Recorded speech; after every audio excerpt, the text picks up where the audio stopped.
Good day po mga kamektek! Ayan po yung this cutting machine. I-convert po natin yan. Yan o, i-adapt natin yung bagong motor para gumana yung cutting disc machine na yan.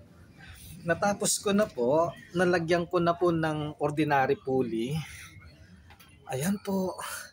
Tingnan nyo naman kung gaano katining yung ilinagay ko na ordinary pulley. Ayan.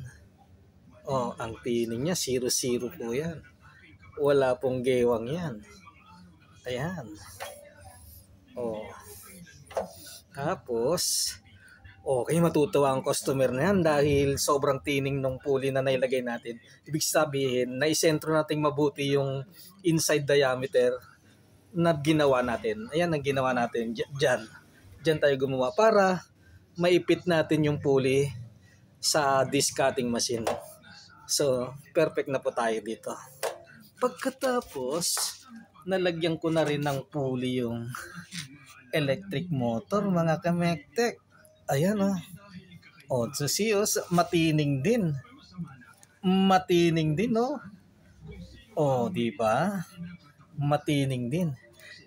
Ibig sabihin, perfect na naman ang pagkakagawa natin sa inside diameter niyan para mag-fit sa electric motor.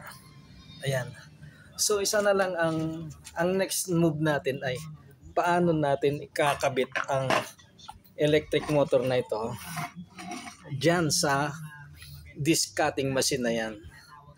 I-update ko po kayo pag nailagay ko na ang electric motor. Yun lang po. Salamat. Bye-bye.